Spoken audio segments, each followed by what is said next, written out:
Happy Friday, everyone. I'm outside because it's nice and cool today. Towards midday, you really won't ever find me outside in the garden and doing stuff midday if I don't have to. It's been pretty hot recently, and I've had a few times where I've definitely felt the heat.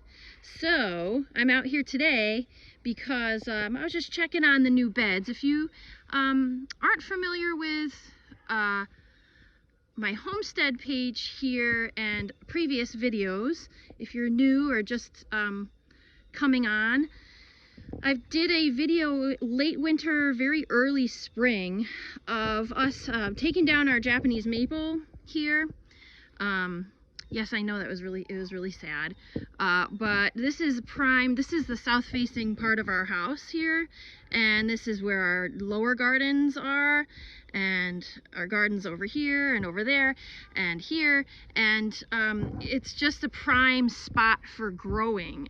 So we really, if we wanted to expand, this was the next step that was the easiest to do besides taking down, we own a good amount of acreage into the woods there. However, taking down all these trees would be pretty expensive and a huge endeavor. There's a lot of rocks up there, boulders in there. So I mean, the next logical thing to do was to take down this Japanese maple that was creating a lot of shaded area here, which we enjoyed, but we have a good amount of shaded area in the back of the house to enjoy as well. So we made the decision to take down a Japanese maple and put in some more natural raised beds. You'll have to scroll back to or go into the video section and find how we find the video of how we made these beds. Super easy, very low maintenance, and very all the things that we made with these beds we did not have to purchase elsewhere. We attained here on our farm, and so that made it for us.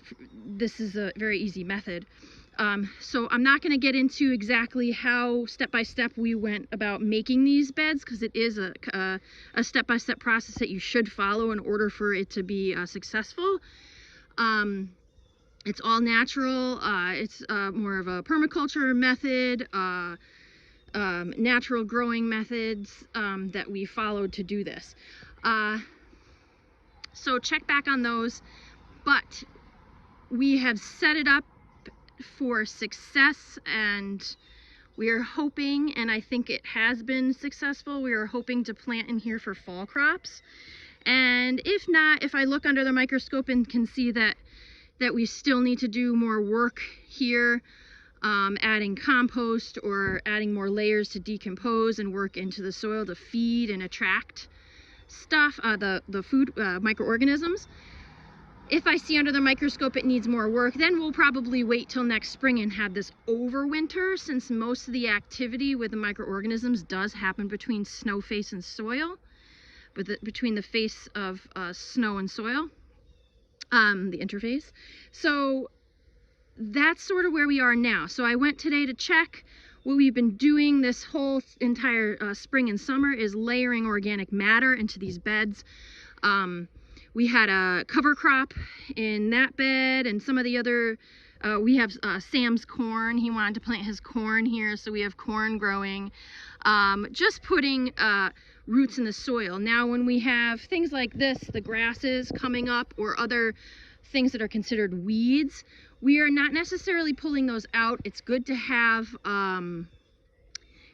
roots in the soil, because that'll also attract microorganisms. However, we sort of get to those weeds and chop them off and put them somewhere far in the woods before they seed. So keep the weeds in to cover and put roots in, but then you chop them, that keeps the roots in the soil, and then the seeded head you can discard somewhere in the woods. Don't put it in your compost pile, because you have a lot of weed seed there.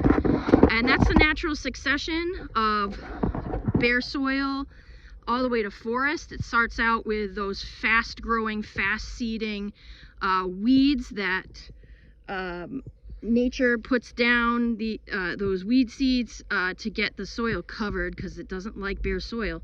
So it's just the natural successional process is what this is going through. We are hampering it a little bit by putting a really thick layer of mulch, and in a minute I'm going to show you that.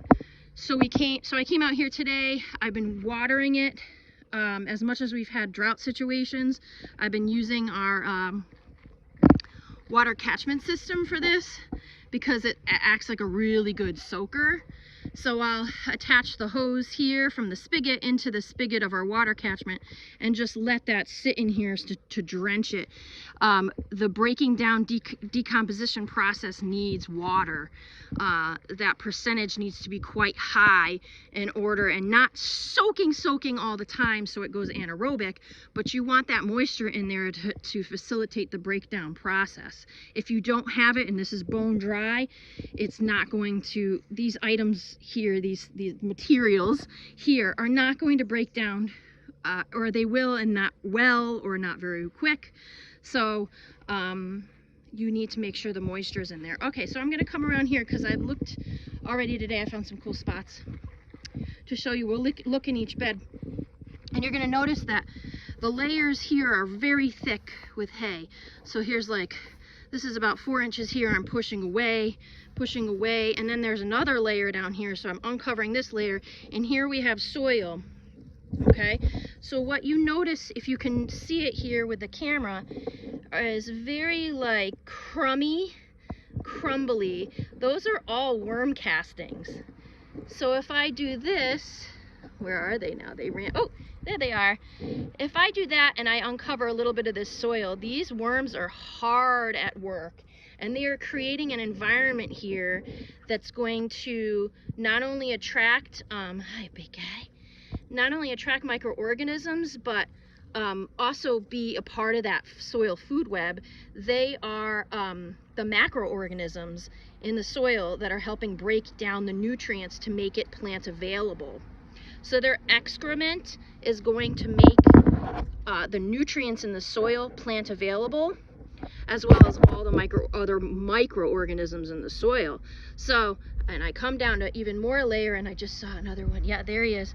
And so I can, because I broad forked this, I can get my hand down here really good. There is right about here. So what I'm gonna do again is probably broad fork this again. And maybe add some compost tea so it gets real penetrated down there and creating tons of layers in a deep soil, deep loamy soil that's going to be great for really deep root growth for plants. So I wanted to show you that. That's really, I'm happy with where that's going now. See, this is kind of dry here. It needs a soaking again, but so I have experience with this, doing it this way in the terraced area over here. I ended up doing the planting in the hay bales one year, and after that I just opened the bales and let huge entire bales of, like, I had 20 bales of hay there. I'm like, well, what am I gonna do with this? I'll just leave them here. And I don't know if it was the next season. It was a few seasons later, it broke down to this amazing soil. So I sort of have experience doing that, so I'm not afraid to really get a ton of hay in these beds, because I know eventually it's going to break down. Here's another bed, so I'm gonna spread, oh, and there's a macroorganism. There's an earthworm here. So I will take core samples. Look at this soil. I will take core samples of this. And this is I started with parent material here and building upon it with organic matter. You can simply grow food completely out of compost, and sometimes it works better that way.